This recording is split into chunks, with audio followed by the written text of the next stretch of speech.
The scent hit Pierce Everett's nostrils like a punch to the gut while he was checking his traps along the ridge 2 miles north of the valley settlements. Smoke, acrid and wrong, carried on the afternoon wind that swept down from the Sierra Nevada peaks in the late summer of 1869.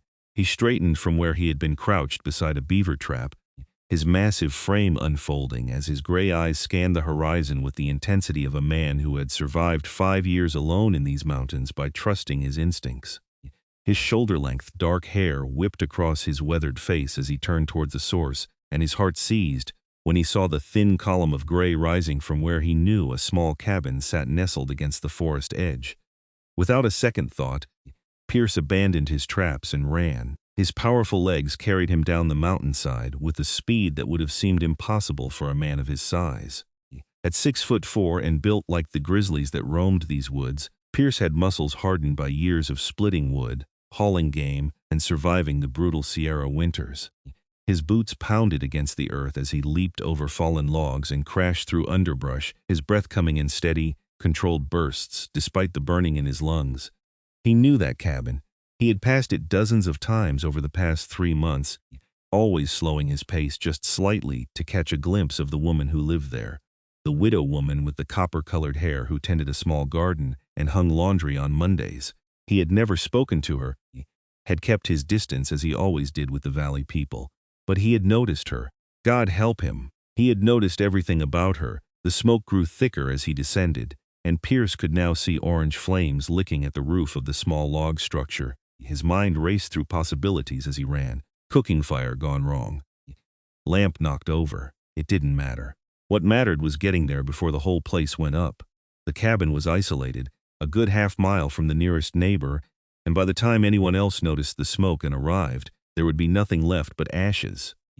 Pierce pushed himself harder, his powerful thighs burning as he covered the final stretch of rocky terrain that led down into the valley.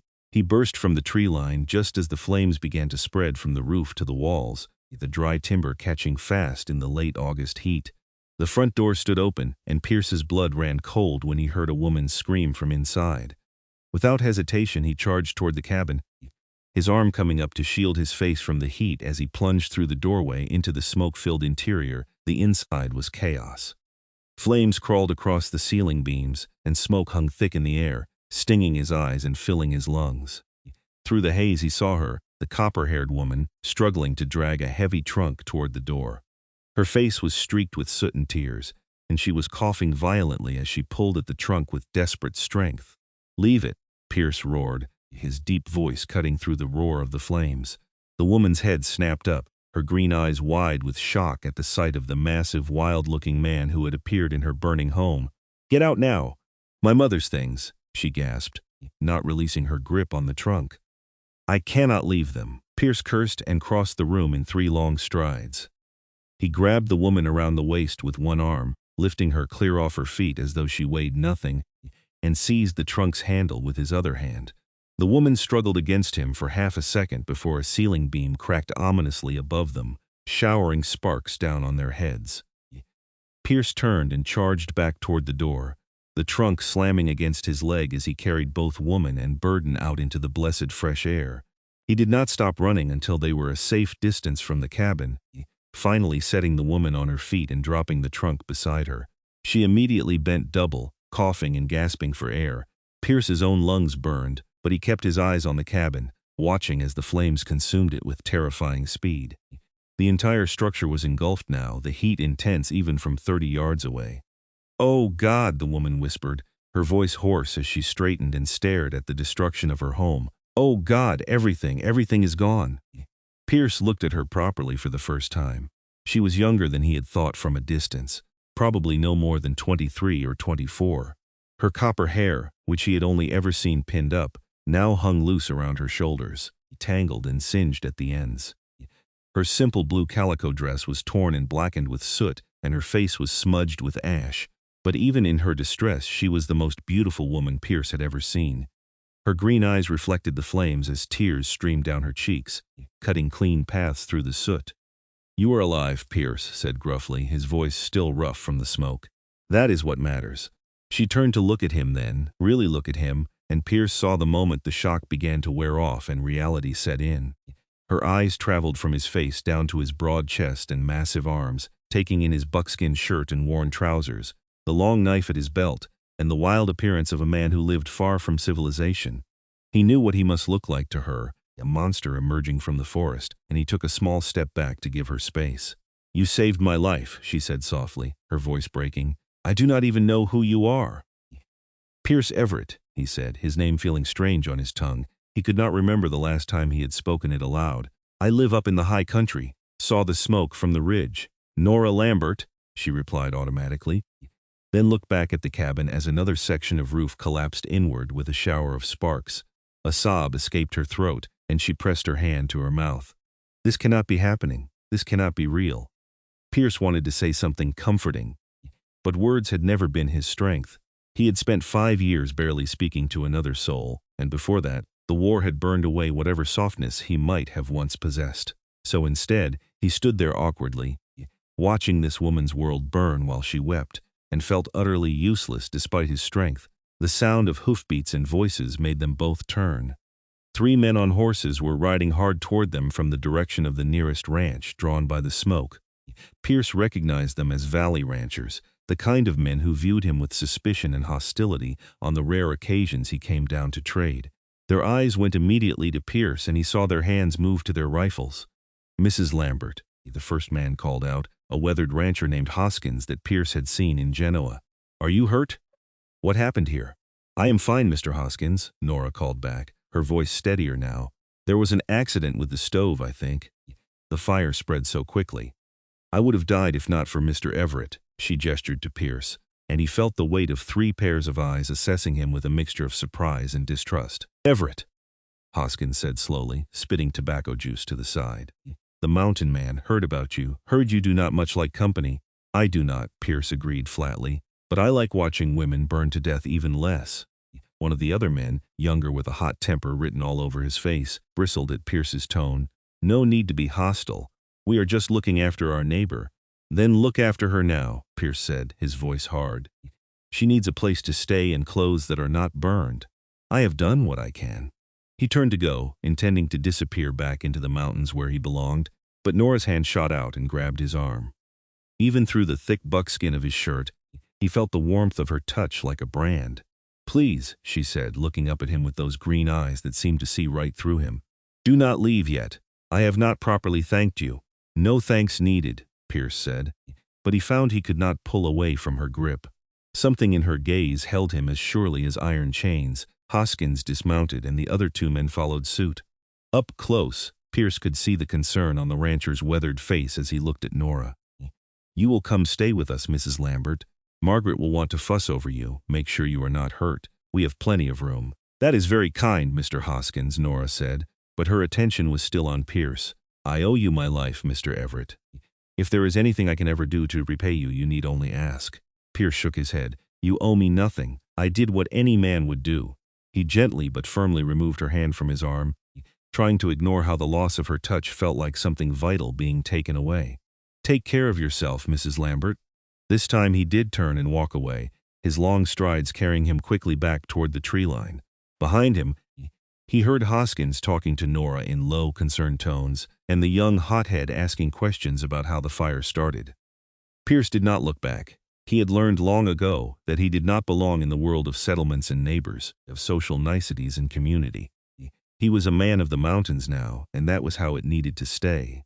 But as he climbed back up the steep terrain toward his own cabin, Pierce could not stop thinking about green eyes in a soot-stained face, or the way Nora Lambert had looked at him not with fear, but with gratitude and something else he did not dare name. He told himself it did not matter. He told himself he would probably never see her again. He told himself a lot of things during that long walk home, but he did not believe a single one of them. 3 days later, Pierce was splitting wood behind his cabin when he heard the sound of a horse making its way up the narrow trail that led to his place. His hand went automatically to the rifle, leaning against the cabin wall, and he waited, muscles tense, as the rider came into view. His breath caught when he recognized the copper hair glinting in the afternoon sun. Nora Lambert sat astride a bay mare, wearing a fresh dress of green cotton that matched her eyes and a wide-brimmed hat to protect her face from the sun. She rode with the easy confidence of someone who had grown up on horseback, and when she saw him standing there with an axe in one hand, she pulled the mare to a stop and offered him a tentative smile. "Mr. Everett," she called out, "I hope I am not intruding." Pierce set down the axe and walked toward her, his mind racing. Why had she come here? How had she even found his cabin? He kept his face carefully neutral as he stopped a respectful distance from her horse. "Mrs. Lambert, you are a long way from the valley. May I dismount?" she asked. "I have ridden 2 hours to find you, and I would very much like to speak with you properly." Pierce nodded and moved to help her down, his large hands spanning her waist as he lifted her easily from the saddle. He set her on her feet and stepped back quickly, unsettled by how right it had felt to touch her. Nora looked around at his cabin and the small clearing he had carved out of the forest, and Pierce tried to see it through her eyes. The cabin was solid and well built, if small, with a stone chimney and real glass windows he had packed up from the valley at great effort. His woodpile was neatly stacked, his tools organized and well maintained. It was a Spartan existence, but a clean and orderly one. "This is beautiful," Nora said softly, and she sounded sincere. "So peaceful up here. You can see why someone would choose this life." "Most people think I am crazy," Pierce said bluntly, "living up here alone like an animal." "Most people are fools," Nora replied, meeting his eyes with a directness that surprised him. "I grew up on a ranch outside of Carson City. I understand the appeal of solitude and self-sufficiency. There is nothing crazy about wanting to live on your own terms." Pierce found himself reassessing this woman yet again. "How did you find this place?" "I do not exactly advertise my location. I asked around in Genoa," Nora admitted. "The clerk at the general store knew roughly where you lived. He tried to talk me out of coming, said you were dangerous and unfriendly, but I owed you a debt, and I do not leave debts unpaid. I told you there is no debt, and I disagree." Nora reached into the saddlebag on her horse and pulled out a cloth-wrapped bundle. "I brought you supplies, coffee, sugar, flour, some salt pork, and I baked you bread this morning." She held the bundle out to him, and when Pierce hesitated, she added, "Please, let me do this small thing. You saved everything I had left of my mother. That trunk contained her jewelry, her wedding dress, letters from my father, things I can never replace. You risked your life for those things without even knowing what they were." Pierce took the bundle mainly because he could see how much it meant to her. "Thank you. You did not need to ride all this way, but thank you." "May I ask you something, Mr. Everett?" Nora's voice was tentative now, uncertain. "The people in the valley, they speak of you as though you are some kind of ghost or legend. They say you have been up here for years, that you almost never come down, that you fought in the war and came back different. But when I look at you, I do not see a monster or a madman. I see someone who ran toward danger when everyone else would have run away. So I am asking you now, as someone whose life you saved, who are you really?" The question hung in the air between them, and Pierce felt something crack open inside his chest, some long-sealed door that he had thought permanently locked. Maybe it was the way she looked at him, without fear or judgment. Maybe it was the loneliness of 5 years finally catching up to him. Or maybe it was simply that this woman, this beautiful, brave woman, had ridden 2 hours into the mountains to thank him and was treating him like a human being instead of a threat. "I am nobody special," Pierce said finally, his voice rough. "Just a man who wanted to be left alone." "Why?" Nora asked gently. "You." Pierce looked away, his jaw working. "I was at Antietam and Gettysburg and half a dozen other battles that do not have famous names but were just as bloody. I saw things, he did things that no man should have to see or do. When the war ended, I tried to go home to Pennsylvania, but nothing felt right anymore. Everything was too loud, too crowded. I kept seeing dead men's faces everywhere I looked. So I came west, kept moving until I found a place remote enough that I could breathe again. That was 5 years ago. I am sorry," Nora said, and the compassion in her voice made Pierce's throat tighten. "My husband fought too. He came home, but the man who returned was not the man who left. He died 2 years ago, took his own life. So I understand something of what the war does to men." Pierce looked at her then, really looked at her, and saw the shared grief and understanding in her eyes. "I am sorry for your loss, and I for yours, even if what you lost was not a person but a part of yourself." Nora took a step closer to him, close enough that Pierce could smell lavender soap and something sweeter, something uniquely her. "Mr. Everett, I have a proposal for you, and I would like you to hear me out before you refuse." Pierce tensed, unsure where this was going. "All right, I have nothing left," Nora said bluntly. "The cabin is gone. I had some money saved. but not enough to rebuild or to rent a place in town. The Hoskins family has been wonderfully generous, but I cannot impose on them forever. I need to find work, but opportunities for women are limited. However, I am an excellent cook, a skilled seamstress, and I know how to preserve food and manage a household. I can hunt and fish reasonably well, and I am not afraid of hard work." "What are you saying?" Pierce asked, though part of him already knew, and his heart had started to beat faster. "I am saying that winter is coming and you live up here alone in the high country where the snows can be brutal. I am saying that you saved my life and my most precious possessions, and I would like to repay that debt by helping you prepare for winter. Let me stay here for a while, cook for you, mend your clothes, help you with the work. I will not be any trouble, I promise. And when spring comes, if you want me to leave, I will go without argument." Pierce stared at her, his mind reeling. A dozen reasons to say no immediately sprang to mind. It was not proper for an unmarried man and woman to live together, even on an isolated mountain. The valley people would talk, would assume the worst. His cabin was small, barely big enough for one person, let alone two. He had chosen solitude for a reason, had built his entire life around being alone. Having another person here, especially this woman who made him feel things he had thought long dead, would upend everything. But even as these thoughts raced through his head, Pierce found himself considering it. The winters were brutal up here, and there had been times when he had nearly died from illness or injury with no one to help him. Having another pair of hands, someone to share the work, would make survival easier. And if he was being honest with himself, the loneliness had been getting heavier these past few years, a weight that pressed down on him during the long winter nights when the wind howled outside, and he had nothing but his own dark thoughts for company. "The valley people will talk," Pierce said finally. "They will assume we are living in sin. Let them talk," Nora replied with a flash of spirit that made something warm unfurl in Pierce's chest. "I am a widow woman with a burned cabin and no prospects. My reputation is hardly pristine. Besides, the people who matter will understand that this is a practical arrangement, nothing more." "Nothing more," Pierce repeated, and he did not know if he was reassuring her or reminding himself, "You would have to sleep in the loft. There is only one room. But I built a sleeping loft when I first made the cabin. I have been using it for storage, but I could clear it out." Hope lit Nora's face, making her even more beautiful. "Then you are saying yes?" Pierce knew he was making a mistake, knew it in his bones. But he found himself nodding anyway. "One season. You can stay until spring. But there are rules. You do your work, I do mine, and we stay out of each other's way as much as possible. This is my home, and I am used to solitude. I cannot promise to be good company." "I do not need good company," Nora said, and the smile she gave him was radiant. "I just need a roof over my head and honest work to do." "Thank you, Mr. Everett. You will not regret this, I promise." Pierce was fairly certain he was already regretting it, but he kept that thought to himself. Instead, he helped Nora unsaddle her horse and get settled, clearing out the loft and making it as comfortable as possible with the extra blankets and furs he had accumulated over the years. Nora watched him work with those keen green eyes, and Pierce was acutely aware of her presence in a way that made him clumsy and self-conscious. By the time the sun started to set, they had established a basic arrangement.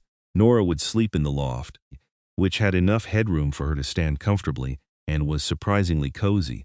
Once Pierce got a small stovepipe vented up there so she would have heat in the winter. She would handle the cooking and mending, tend the small vegetable garden Pierce had planted, and help with food preservation. Pierce would continue his trapping and hunting, maintain the cabin and outbuildings, and chop the enormous amount of firewood they would need to survive the Sierra winter. That first night, Pierce lay awake in his bed on the main floor of the cabin, listening to Nora moving around quietly in the loft above him. He could hear the rustle of her settling into the blankets, the soft sigh she gave as she found a comfortable position. It was strange having another person here, another heartbeat sharing his space. Pierce told himself it would take some getting used to. That was all. He told himself that the awareness humming through his body was just adjustment to the new situation. He told himself he would get used to it. He was wrong about that too. The next 2 weeks passed in a blur of activity as they prepared for winter. Nora proved to be as skilled and hard-working as she had claimed. She took over the cabin's interior, organizing everything with an efficiency that surprised Pierce and transformed his basic meals into something approaching actual cuisine. She mended tears in his clothes that he had been ignoring for months, worked the small garden with practiced hands, and threw herself into helping him smoke and preserve meat for the winter stores. More than that, she talked to him. Not constantly, not overwhelming him, but she would ask questions as they worked side by side. She wanted to know about the mountains, about tracking animals and reading the weather. She told him stories about growing up on her father's ranch, about her brief marriage to a man who went away to war and came back a stranger. She spoke about her mother's death when Nora was 19, and her father's death just a year later, leaving her a widow at 21 with nothing but that small cabin and her determination to survive. Pierce found himself responding, opening up in ways he had not done in years. He taught her how to recognize bear sign and the best places to set traps. He showed her the hidden valley, where elk gathered in the early mornings, and the stream where trout practically jumped onto your hook. In turn, she taught him that solitude and loneliness were not the same thing, and that he had perhaps been confusing the two for far too long. One afternoon, nearly 3 weeks after Nora's arrival, they were working together to haul water from the creek for bathing. It was hard work, and Pierce had stripped down to just his trousers and boots, his muscled torso gleaming with sweat in the September sun. He was acutely aware of Nora stealing glances at him when she thought he was not looking, her cheeks flushing pink in a way that had nothing to do with the exertion of carrying water buckets. "You are staring," Pierce said without looking at her. Unable to keep a slight note of amusement out of his voice, Nora's face went even redder. "I apologize. That was rude of me. It is just that you are very strong.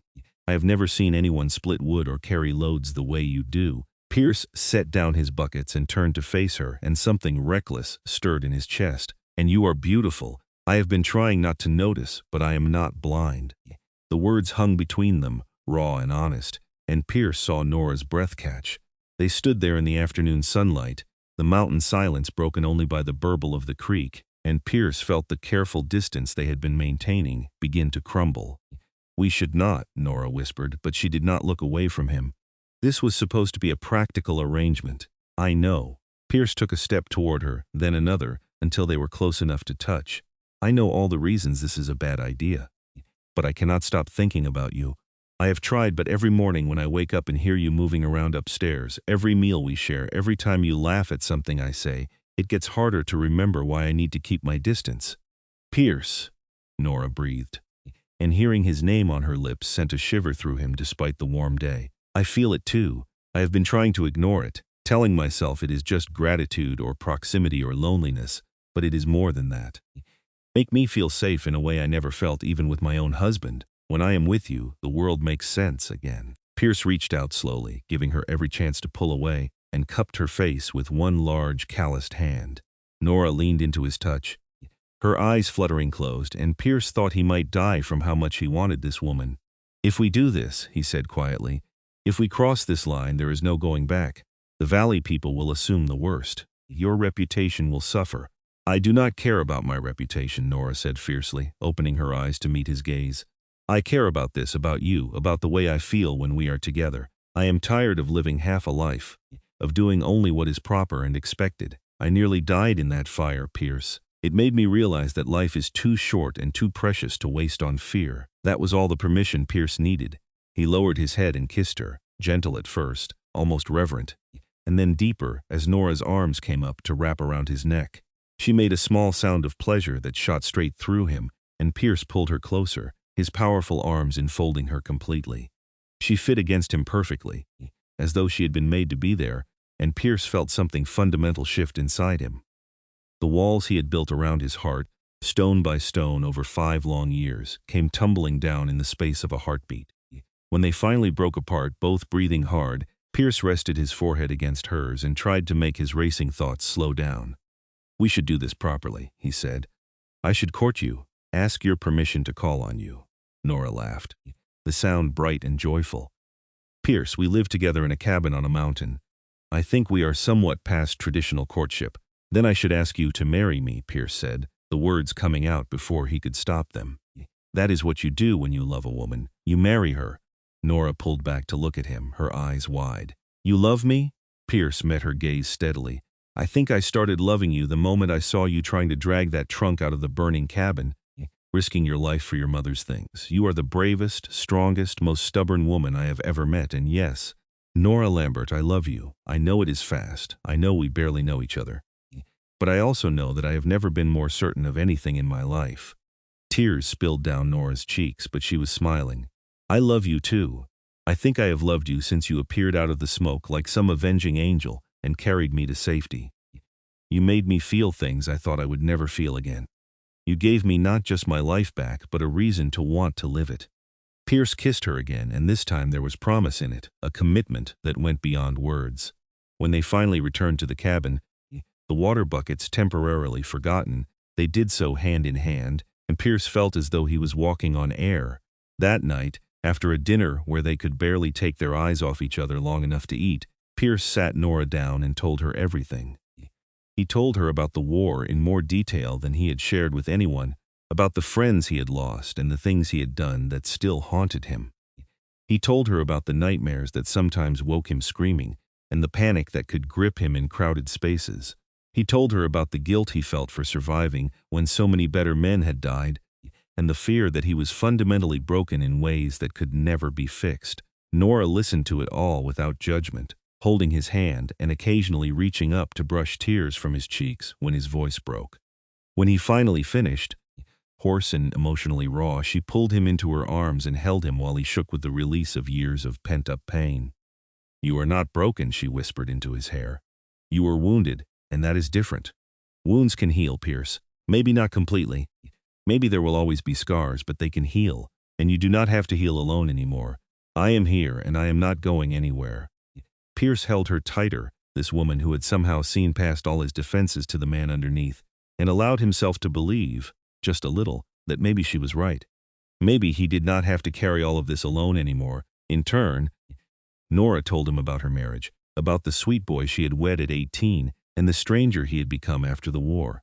She spoke of the guilt she felt for being unable to help him, for not seeing the signs before he took his own life. She talked about the loneliness of widowhood, of being pitied by the whole valley, but not truly known by anyone. And she told him that meeting him, falling in love with him, felt like being given a second chance at life. They talked until the fire burned low, and the moon rose high over the mountains, learning each other's scars and sorrows, their hopes and fears. And when they finally said goodnight and retreated to their separate sleeping spaces, both felt lighter than they had in years. The next morning, Pierce rode down to Genoa with Nora beside him. The little settlement nestled in the Carson Valley had been a trading post for years, serving miners and settlers traveling to California, and it had a proper church with a visiting circuit preacher who passed through once a month. Pierce did not know if it was the preacher's week, but he was prepared to wait however long it took. As it happened, luck was with them. Reverend Thomas was in town, a kindly man in his 50s who had been serving the scattered communities of Nevada Territory for a decade. He listened to their request with patient attention, his eyes moving between Pierce's stern, scarred face and Nora's determined expression. "I must ask," the Reverend said carefully, "is there any impediment to this marriage? Mrs. Lambert, you are a widow, so there is no issue there, but Mr. Everett, have you been married before?" "Never," Pierce replied. "And there is no impediment beyond people's opinion of me. I know my reputation in the valley is not good." "Your reputation," the Reverend said slowly, "is that of a man who keeps to himself and bothers no one. I see nothing wrong with that. And I heard what you did, running into a burning cabin to save Mrs. Lambert. That speaks more to your character than any amount of socializing at town gatherings." He smiled at them both. "I would be honored to marry you. When would you like the ceremony?" "As soon as possible," Nora said, squeezing Pierce's hand. "Today, if you can." The Reverend chuckled. "I appreciate your eagerness, but we must observe the proprieties. I need to post the banns and ensure there are witnesses. How about 3 days from now? That should satisfy the legal requirements, and it will give you time to prepare." 3 days later, on a clear morning in late September, Pierce Everett and Nora Lambert were married in the small church in Genoa. The Hoskins family attended, along with a handful of other valley residents who had known Nora. There were some raised eyebrows and whispered comments about the speed of the courtship, but Mrs. Hoskins firmly told anyone who would listen that it was a love match, and that Nora deserved happiness after all she had been through. Pierce stood at the altar in his best clothes, which were still simple buckskins but clean and well-made, and watched Nora walk toward him in a borrowed dress of cream-colored muslin. She had woven wildflowers into her copper hair, and she looked at him with such love and trust that Pierce felt his throat tighten with emotion. When the Reverend asked him to repeat his vows, Pierce's deep voice rang out clear and strong, promising to love and protect this woman for all the days of his life.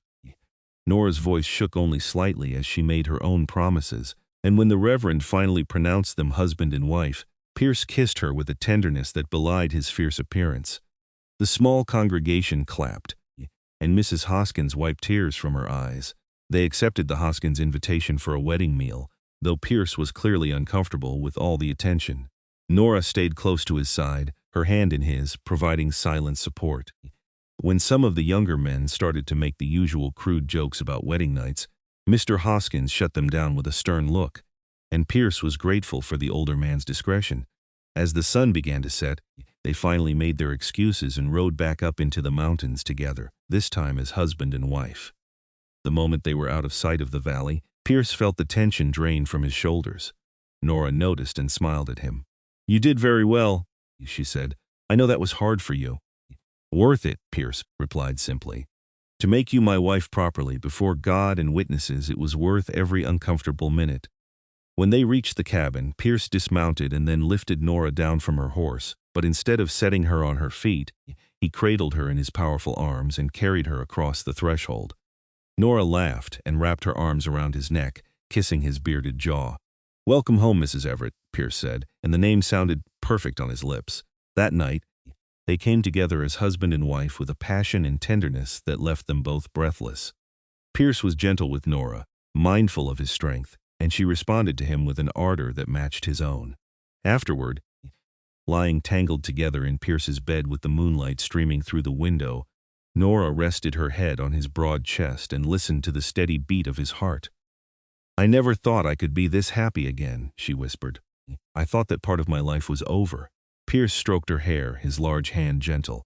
"Neither did I. I thought I was too broken, too damaged by the war. But you make me want to be whole again. You make me want to try." "You are not broken," Nora insisted, propping herself up to look at him. "You are the strongest man I have ever known, Pierce Everett, and I am not talking about your muscles. Your strength is in your heart, in your capacity to still care and love after everything you have been through. Never doubt that."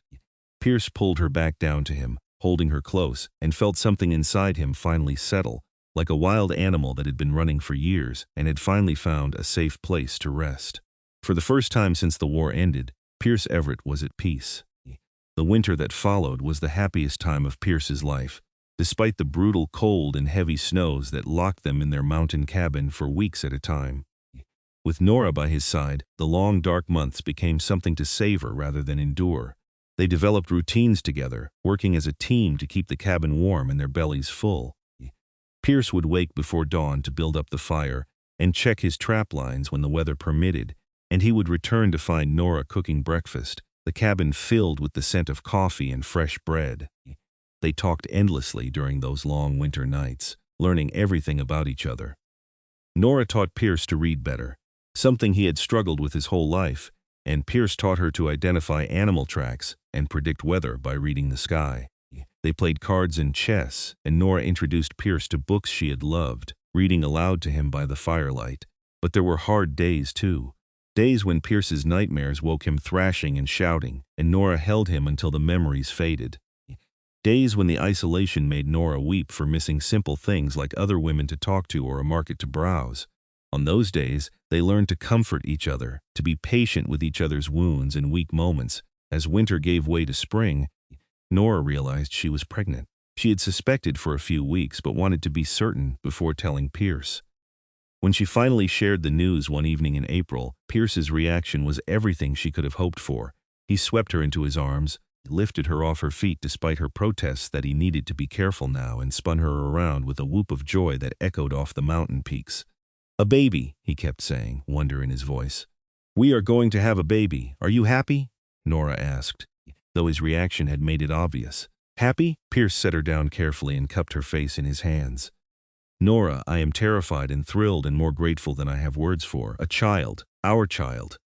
A new life that we made together out of love. How could I be anything but happy?" That summer, Pierce expanded the cabin, adding a second room that would serve as a nursery and eventually a bedroom for their child. He worked with fierce determination, wanting everything to be perfect for his growing family. Nora helped when he would let her, but Pierce was protective to the point of being overbearing, constantly worried that she would overexert herself. "I am pregnant, not made of glass," Nora would remind him with exasperated affection when he tried to forbid her from doing simple tasks. "I know," Pierce would reply, "but you are carrying the most precious thing in the world to me. Let me worry." In September, exactly 1 year after they met, Nora went into labor. Pierce rode down to the valley through the night to fetch Mrs. Hoskins, who had experience as a midwife, and then spent the longest hours of his life pacing outside the cabin while Nora labored. He could hear her cries through the walls, and it took every ounce of his self-control not to burst in there and somehow fix things with his strength and will. But this was something he could not control or fight, and he had never felt more helpless. Finally, just as the sun rose over the Sierra Peaks, a baby's cry split the morning air. Mrs. Hoskins opened the cabin door with a tired but happy smile. "You have a son, Mr. Everett, a big healthy boy with a fine set of lungs, and your wife is doing beautifully. Come meet your child." Pierce walked into the cabin on unsteady legs and found Nora propped up in their bed, exhausted but glowing, holding a tiny bundle wrapped in blankets. When she looked up at him, her eyes were full of love and pride. "Come meet your son," she said softly. Pierce crossed the room and sank down on the edge of the bed, almost afraid to look. When Nora pulled back the blanket, he saw a tiny red face and a shock of dark hair, and his heart simply stopped. The baby's eyes opened, gray like his father's, and Pierce felt tears stream down his face without shame. "He is perfect," Pierce whispered hoarsely. "Absolutely perfect. We should name him," Nora said. "I was thinking if you agree we could call him Elijah. It means the Lord is my God. It seems fitting for a child born of a miracle." "Elijah," Pierce repeated, testing the name. "Elijah Everett. I like it. I like it very much." He reached out with one massive scarred hand and let the baby grasp his finger with a surprisingly strong grip. "Hello, Elijah. I am your father, and I promise you that I will always protect you and love you and do everything in my power to make sure you grow up safe and happy." Watching Pierce with their son, seeing the fierce love and tenderness on his face, Nora felt her heart swell until she thought it might burst. This man, who had been so convinced he was broken beyond repair, was going to be an amazing father. She could already see it in the way he held Elijah with such careful gentleness, as though the baby were made of spun glass. The years that followed were full and rich. Elijah grew into a sturdy, adventurous boy with his father's gray eyes and his mother's copper hair. Pierce taught his son to track and hunt, to read the forest and respect the wild. Nora taught him to read and write, to be kind and think of others. They were strict but loving parents, and Elijah thrived in the mountain environment. When Elijah was 3, Nora gave birth to twins, a boy and a girl they named Samuel and Rose. Pierce was stunned and terrified by the prospect of 3 children, but he rose to the challenge with the same determination he brought to everything. The cabin expanded again, and their small homestead became a thriving operation. Word spread through the valley about the mountain man and his family, and gradually Pierce's reputation shifted. People no longer spoke of him as a hermit or a danger, but as a devoted husband and father who had found peace in the mountains. Occasionally, other families would make the journey up to visit, and Pierce discovered that he could tolerate and even enjoy social interaction in small doses, especially when Nora was by his side. On their 5th wedding anniversary, Pierce and Nora stood on the ridge above their cabin, watching their 3 children play in the clearing below, while the sun set over the Sierra Nevada. Pierce's arm was around Nora's waist, and she leaned into him with the comfortable ease of long familiarity. "Do you ever regret it?" Nora asked softly. "Giving up your solitude, letting me into your life?" Pierce looked down at her, at the woman who had saved him just as surely as he had saved her that day 5 years ago, and shook his head. "Not for one single second. You gave me my life back, Nora. Before you, I was just existing, going through the motions. You made me want to live again. You and the children, you are everything to me." "And you are everything to me," Nora replied, reaching up to cup his bearded cheek. "My strong, brave mountain man who ran toward a burning cabin when anyone else would have run away. You saved me that day in more ways than you will ever know." Pierce kissed her then, soft and sweet, while their children's laughter echoed up from below, and the mountain wind whispered through the pines. He had come to these mountains to hide from the world and his own pain, but instead he had found something he never expected. A reason to rejoin the living, a family to protect and cherish, and a love that had healed the wounds he thought would bleed forever. The nightmares still came sometimes, probably always would, but now when Pierce woke gasping in the dark, Nora was there to hold him and remind him where he was, who he had become. The war would always be a part of him. Those scars would never completely fade, but they no longer defined him. He was Pierce Everett, husband and father, a man who had found redemption in the most unlikely of places. As the last light faded from the sky and the first stars began to appear, Pierce and Nora walked back down to their cabin, hand in hand. Elijah ran to meet them, chattering excitedly about a deer he had seen at the edge of the clearing, while Samuel toddled after his older brother and Rose demanded to be picked up by her father. Pierce scooped his daughter into his arms, ruffled Elijah's hair, and helped Samuel navigate the cabin steps, all while Nora watched with a smile that could have lit the darkness. This was his life now, Pierce thought with deep satisfaction. This chaos and joy, these responsibilities and blessings, this woman who had somehow seen past all his defenses to the man inside. He had run toward a burning cabin to save a stranger, and in doing so had saved himself. The fire that had destroyed Nora's old cabin had in a way forged their future together. It had brought them together in the most dramatic way possible, and had led to a love neither of them had thought they would ever find. As Pierce settled his family inside for the night, building up the fire against the mountain chill and listening to Nora sing lullabies to the twins, while Elijah begged for one more story, he offered up a silent prayer of gratitude to whatever force had brought them together. Years continued to pass in the high country, marked by the changing seasons and the growth of their children. Elijah grew tall and strong like his father, learning to trap and hunt with impressive skill by the time he was 10. Samuel was quieter, more contemplative, with a love for books that rivaled his mother's. Rose proved to be fearless and determined, equally at home helping her father check trap lines, or helping her mother preserve food for the winter. When Elijah was 12, Nora gave birth to another daughter, whom they named Grace. Pierce had worried that at 35 Nora might struggle with another pregnancy, but she sailed through it with typical strength. Grace was a serene baby who rarely cried, seeming content to observe the world with wide, wondering eyes. As the children grew older and more independent, Pierce found time to take on occasional work for other settlers, helping to build cabins or track dangerous predators that threatened livestock. He would never be a social man, but he had learned to exist in the world again without fear or anger, and that was enough. The valley people respected him, and more importantly, they respected his family. On warm summer evenings, Pierce and Nora would sometimes ride out to the meadow where they had first confessed their love to each other, leaving the older children to watch the younger ones for a few precious hours of solitude. They would lie in the tall grass and watch the clouds drift by, talking or simply enjoying the comfortable silence of two people who knew each other completely. "Do you remember?" Nora said one such evening. "How terrified I was to ride up here that first time. I had convinced myself you would send me away, that you would refuse my offer to work for you." Pierce turned to look at her, at the gray threading through her copper hair and the laugh lines around her eyes, and thought she had never been more beautiful. "Do you remember how I tried to convince myself that letting you stay was purely practical? I told myself it was just about having help with the winter preparations. And how long did that delusion last?" Nora asked with a laugh. "About 3 days," Pierce admitted ruefully.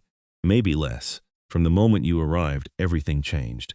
The cabin felt warmer, the silence felt less heavy. I was fighting a losing battle from the start." "Good thing you surrendered then," Nora said, rolling over to prop herself up on one elbow and look down at him.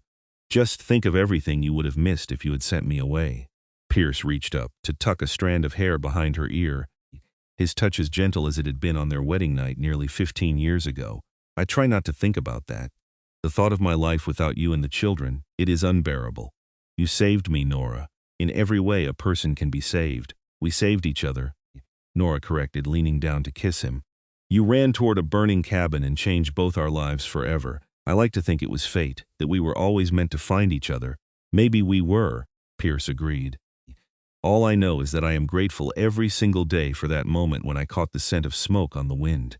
Grateful that I was in the right place, that I ran fast enough, that I got there in time. Every choice I made that day led me to you, and I would not change a single thing." They stayed in the meadow until the sun set and the first stars appeared, wrapped in each other's arms and in the profound contentment of a love that had been tested by hardship and had emerged stronger. Finally, as the temperature began to drop with the mountain night, they rode back to their cabin where their children waited, where the fire burned warm and bright, where their life together continued to unfold day by precious day. Elijah was 17 when he announced that he wanted to try working at a ranch in the valley to see more of the world beyond the mountains. Pierce's first instinct was to refuse, to keep his firstborn son safe in the high country where Pierce could protect him. But Nora gently reminded him that their children needed to make their own choices, forge their own paths. So Pierce gave his blessing, though it cost him greatly, and watched Elijah ride down the mountain with supplies in his father's rifle, a young man eager to test himself against the world. "He will be fine," Nora said, taking Pierce's hand as they watched Elijah disappear down the trail. "We raised him well. He has your strength and practical skills, and he has learned to be around people. He will make his way." "I know," Pierce said, though his heart was heavy. "It is just hard to let go." "It is," Nora agreed. "But we still have 3 more at home who need us, and Elijah will visit. This is still his home no matter where he goes." Nora was right. Elijah did visit regularly, and he thrived working for the Hoskins Ranch. Within 2 years, he had enough saved to start courting a young woman from Genoa, and Pierce found himself watching his son fall in love with the same headlong certainty that Pierce himself had once experienced. The young woman, named Alice, was kind and hard-working, and when Elijah brought her up to meet his family, Pierce gave them his blessing with only a slight lump in his throat. Samuel showed no interest in leaving the mountains. At 15, he announced that he wanted to be a teacher to help educate the scattered children of the valley settlements. Nora was thrilled, and she worked with Samuel to expand his education, borrowing books from the traveling preacher and anyone else who would lend them. Samuel eventually began making circuits to different homesteads, teaching reading and arithmetic to children who had no other access to education, and Pierce had never been more proud of his thoughtful, scholarly son. Rose, at 13, declared that she intended to never marry and instead wanted to learn everything her father could teach her about surviving in the wilderness. She was the child most like Pierce in temperament, happiest in the mountains with only the wind and wildlife for company. Pierce taught her everything he knew, and Rose absorbed it all with fierce determination. Nora worried sometimes that Rose was too isolated, but Pierce understood his daughter in a way no one else could. She needed the mountains the same way he did, and he would not try to change that. Grace, at 5, was still too young to know what she wanted, but she showed signs of having inherited both her mother's way with people and her father's connection to the natural world. She could gentle the most skittish horse and make friends with anyone she met, and she had an uncanny ability to find hidden birds' nests and predict when storms were coming. One evening in their 18th year of marriage, after all the children were in bed, Pierce and Nora sat together on the porch Pierce had built overlooking the valley.